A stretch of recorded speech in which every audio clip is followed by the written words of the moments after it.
I was 42 years old the day I stood in front of the mailbox, clutching an envelope that felt heavier than it should. Inside, it wasn't a bill, a birthday card, or junk mail. It was the file, my file. The one that could finally tell me who she was, my birth mother. I remember staring at the return address, heart pounding, like it knew something my brain couldn't process yet. I hadn't even opened it, but something inside me had already cracked open. I whispered to myself, this could be it. And just like that, every memory I'd worked so hard to bury clawed its way to the surface. You see, people think adoption is just a happy ending in reverse. They think love is enough to fill in the blanks. But let me tell you something most people don't understand: being loved doesn't erase the ache of not knowing where you came from. And that ache, it doesn't get quieter with time, it gets sharper. My name is Caroline. I was adopted when I was 4 months old by a kind, God-fearing couple from Indiana who couldn't have children of their own. I never lacked for anything except answers. My childhood photos show a smiling girl in pigtails, birthday cakes, vacations to the lake. But what they don't show is the girl lying awake at night, staring at the ceiling, wondering why someone gave her away. That question haunted me like a shadow. Why did she leave? I tried to silence it for years. I did everything right: college, career, marriage. But every milestone I hit came with a whisper in the background. Would she be proud of me? Does she even remember my name? It wasn't until my daughter Emma was born that the whisper became a scream. She came into the world with my nose, my smile, and for the first time I saw my face on another human being. That night in the hospital while Emma slept in my arms, I cried harder than I ever had in my life. Not because I was overwhelmed, but because I realized I had never known anyone who looked like me, and I wanted that to change, so I began to search. But here's the thing: no one tells you about searching for a birth parent. It's like chasing ghosts. Records were sealed. Agencies were vague. Names were redacted. Every lead felt like trying to grab smoke with bare hands. I spent years quietly digging. Every time I got close, a door would slam shut. But I kept going. Because the not knowing was unbearable. Because I needed to know if I was someone's regret or someone's greatest secret. And now I stood in front of my mailbox, staring at the envelope with trembling hands. A breakthrough, a name, a location, a chance. But I'm getting ahead of myself. Let's go back just for a moment to where this longing began. I was 7 years old the first time I asked my mom about my real mom. She paused, spoon halfway to her mouth, and gave me a soft smile I didn't understand at the time. "We're your real parents, sweetie," she said. "But yes, you were adopted. Your birth mother made a hard choice. And that was it. They never kept it a secret. But they also never talked about it again. Not really. I was left to fill in the blanks on my own. Sometimes I imagined she was a teenager who couldn't keep me. Other times I thought maybe she had died and no one wanted to tell me. The stories changed, but the ache remained the same. By high school, I had learned to keep my questions to myself. I buried them beneath football games and part-time jobs and prom dresses. But every birthday I'd stare at the cake and wonder, does she think of me today? Does she feel it too? Then came college, then marriage, then Emma. Motherhood changed everything. It tore me open in ways I didn't expect. Every time my daughter reached for me, every time she cried for comfort, I couldn't help but ask, how could someone let this go? That's when guilt crept in. Because I loved my adoptive parents. They gave me everything. But I couldn't help feeling this longing. And that longing felt like betrayal. It wasn't until I sat down with my mom, my adoptive mom, over coffee one afternoon that I finally said it out loud. I think I need to find her. She didn't cry. She didn't flinch. She reached across the table, held my hand, and said, "Then you should." That was the first real permission I ever got. And now, years later, I held an envelope in my hands that might hold the answers I'd waited my whole life to read. My mind raced with questions. What if she didn't want to be found? What if she had a new family who didn't know about me? What if she was nothing like I imagined?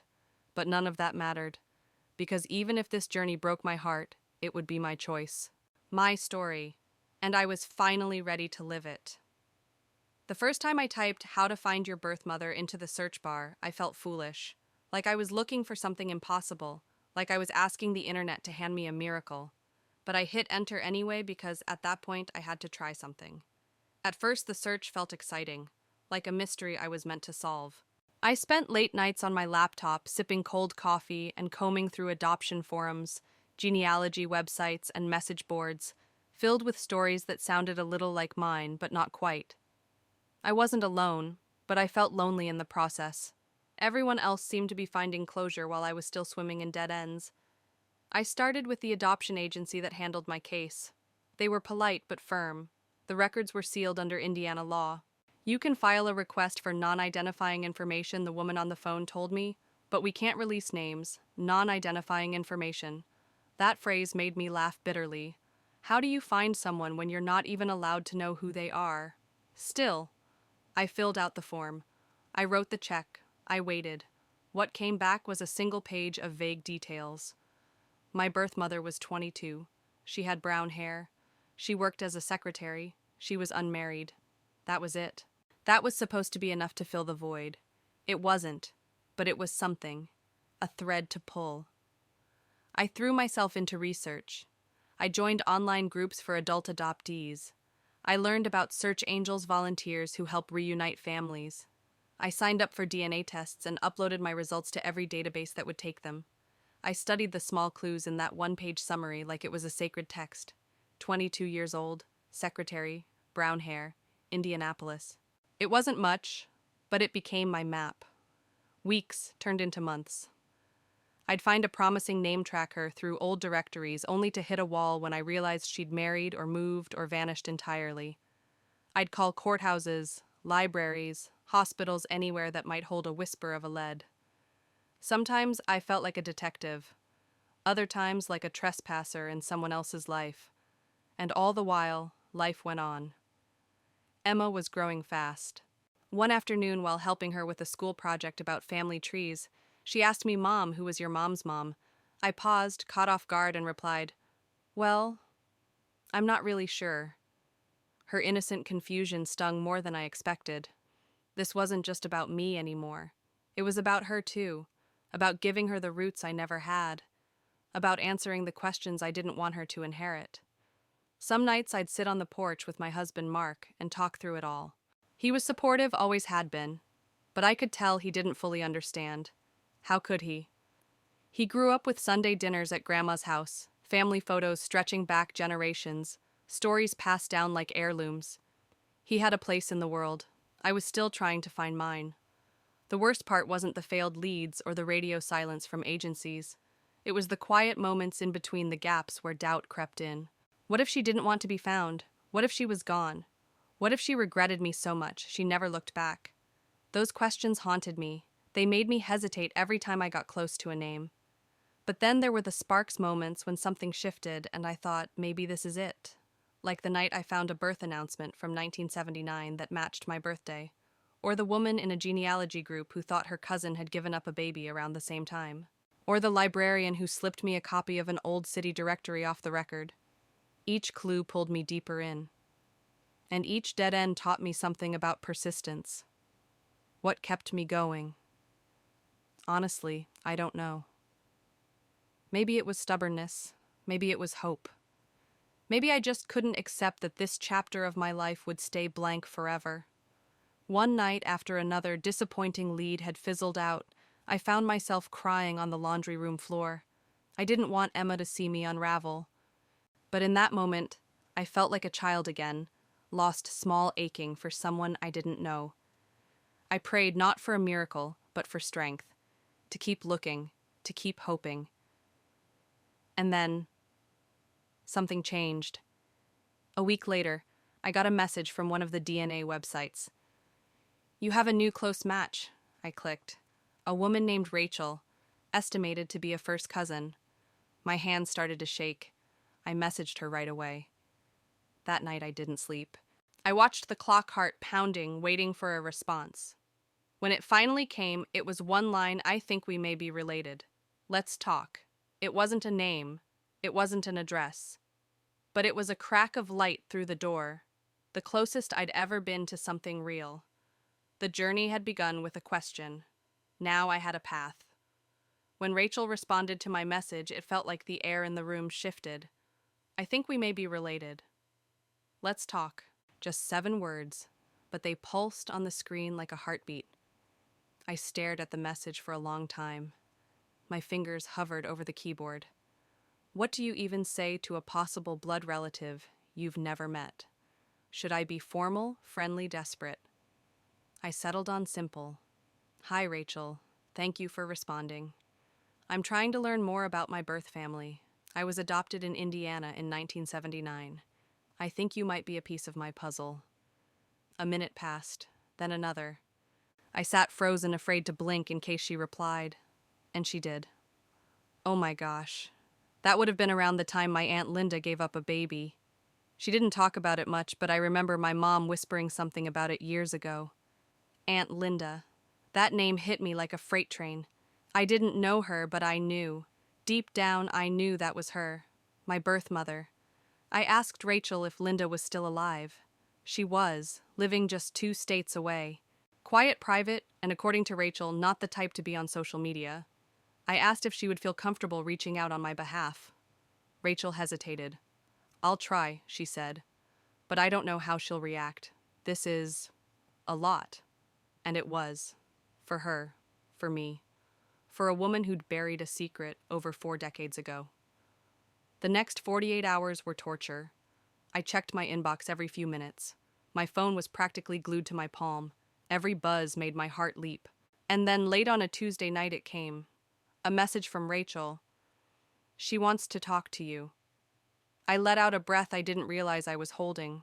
My hands trembled. I had imagined this moment for so long, but now that it was here, I didn't know what to do with it. She said you can call her tomorrow, Rachel added. She's nervous, but curious. I barely slept that night. My thoughts ran wild. Would she sound like me? Would she remember holding me even just once? Would she be kind? Cold, ashamed. I thought about not calling. I thought about backing out, about protecting myself from the possible heartbreak. But then I remembered the little girl inside me who had waited her whole life for this, and I knew I couldn't walk away. The next day, I waited until Emma was at school, until Mark was at work, until the house was silent enough for history to be made. I sat on the edge of my bed, the number already dialed, my thumb hovering over call, and I pressed it. The phone rang, once, twice, 3 times, then click. Hello. Her voice was softer than I imagined, slightly raspy but warm, like someone who laughed more than she cried. I froze. Hello, she said again. Hi, I managed to say. Is this Linda? It is. My throat tightened. My name is Caroline. I think I might be your daughter. Silence. Not the cold kind. The kind that fills a room when something sacred is unfolding. I was wondering when this day would come, she finally said. I burst into tears. She didn't hang up. She didn't yell or deny or run. She stayed on the line.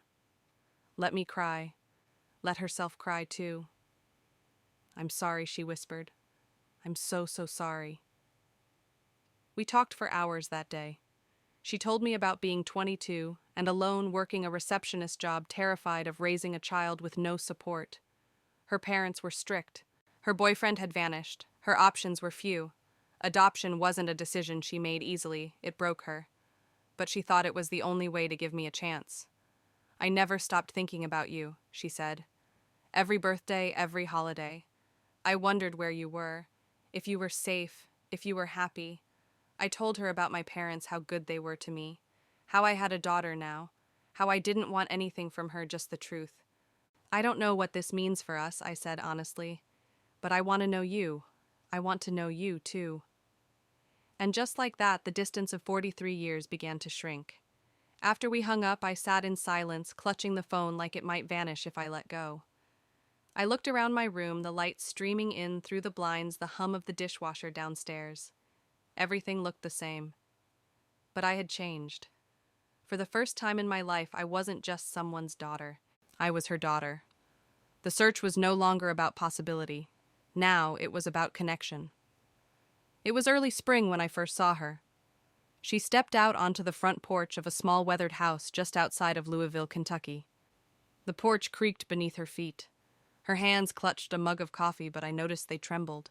Mine were worse, sweaty, clenched, folded tightly in my lap as I sat in the passenger seat of my husband's car, staring through the window like I was about to meet a ghost. Because, in many ways, I was. I had imagined this moment 1,000 different ways. Maybe we'd run toward each other. Maybe we'd both cry and collapse into some long-lost embrace. But reality, I learned, is quieter than the movies. Mark gave my hand a squeeze. "Take your time," he said gently. "She's waiting." I stepped out of the car and onto the gravel driveway. My shoes crunched beneath me. I felt like I was walking through water, everything slow, heavy, too loud, and too quiet all at once. She stood up straighter when she saw me. "Caroline." I nodded, and then we just looked at each other. There was no rush to close the distance, no dramatic reunion music, just two women studying each other like mirrors that had been cracked and finally glued back together. "I didn't know if I should hug you," she said. I took a shaky step forward. "Let's try." She wrapped her arms around me. She was smaller than I expected, slighter. But the hug was strong, and something in my chest, something tight for 43 years, finally gave way.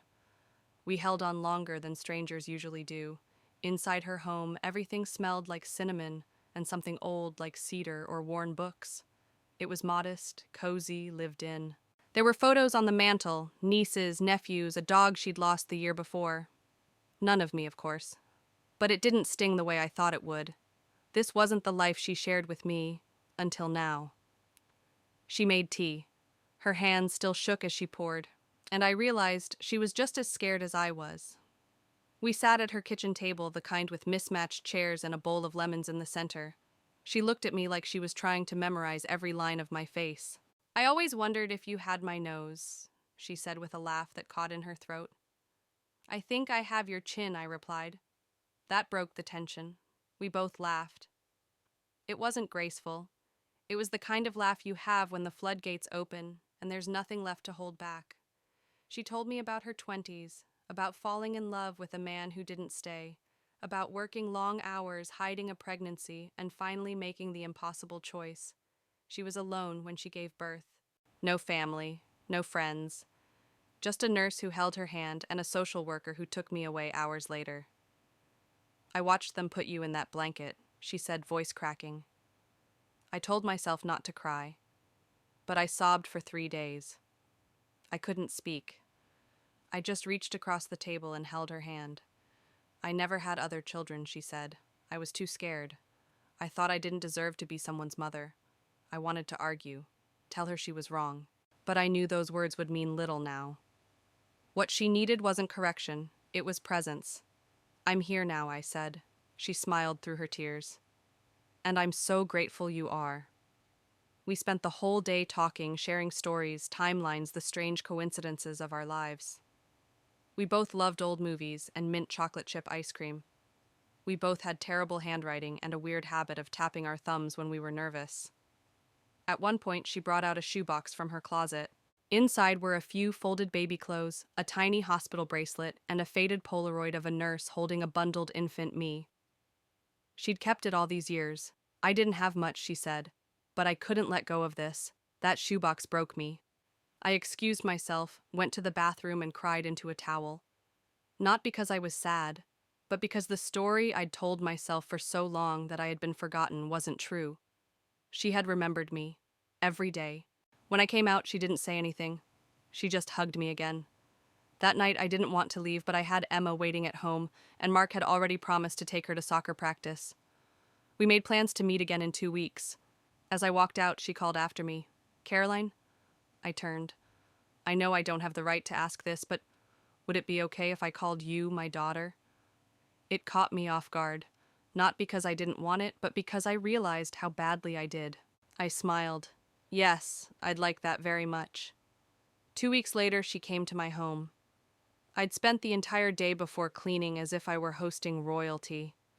Emma helped even though she didn't fully understand who Linda was yet. "She's someone very special to Mommy," I'd said.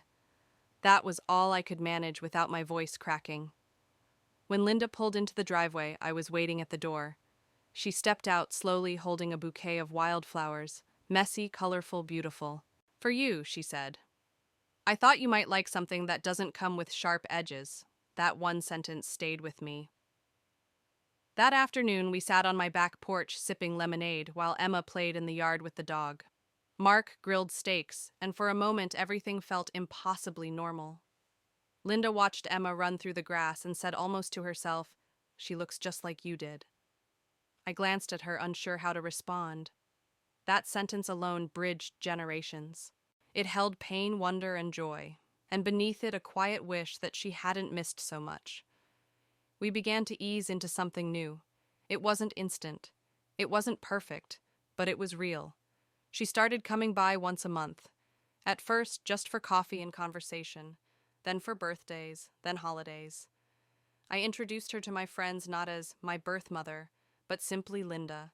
Some asked questions, others didn't. That was fine. What mattered was that she was there. One Sunday, we were sitting at the kitchen table flipping through old photo albums. Emma was glued to Linda's side, asking questions like, "What did Mommy look like as a baby, and did you like cartoons when you were little?" I watched them together and I realized something quietly profound. A new bond was forming, not just between Linda and me, but between her and the life I had built. This wasn't about filling the past anymore. It was about building a future. We had tough conversations too, about regret, about the years we lost, about the what-ifs. One day I asked her if she ever looked for me. "I did," she said, "but I didn't know how, and I was so afraid that you wouldn't want to know me, that I'd ruin whatever life you had." I reached for her hand. "You didn't ruin anything. You gave me life. You gave me the chance to grow." We cried, again, and we healed slowly but deeply. Some people asked why I'd even gone looking. "You already had a good life," they'd say. Wasn't that enough? But the truth is, this was never about dissatisfaction. It was about wholeness. I needed to know where I came from, not to rewrite my past, but to honor it, to understand it, to stand in both worlds and say, "This is me." My parents, my adoptive ones, were nothing short of extraordinary. And when I told them I'd found Linda, my mom took my hand and said, "That doesn't take anything away from us. Love doesn't subtract, it multiplies." That's when I knew we were going to be okay. Over time, Linda became part of the rhythm of our lives. She came to Emma's school concerts, brought homemade cookies to Thanksgiving, and even joined us for our annual trip to the lake. One night as we sat around a campfire, she leaned over and whispered, "I never imagined I'd get this. A second chance. A family. Neither did I." This journey taught me that family isn't just about blood, it's about choosing each other again and again. It's about forgiveness and grace, and learning how to rebuild something out of nothing. Linda and I will never get back those lost years, but we have today and tomorrow, and maybe if we're lucky, many years ahead. We've created a new story, one built not on shame or secrecy, but on truth and tenderness. And every day we add a sentence, a chapter, a shared moment. If you've been searching for someone or something, or even just a missing piece of yourself, don't give up. I almost did. But if I had, I wouldn't have found the laughter on my porch, the warmth of a wildflower bouquet, or the joy of watching my daughter find her place in a story that began long before she was born. Sometimes the truth is painful, but sometimes it sets you free. If this story touched your heart, don't keep it to yourself. Like, share, and subscribe for more stories of healing, hope, and human connection. And if you've ever searched for someone who holds a piece of your story, drop a comment. Your voice matters, your journey matters, we're in this together.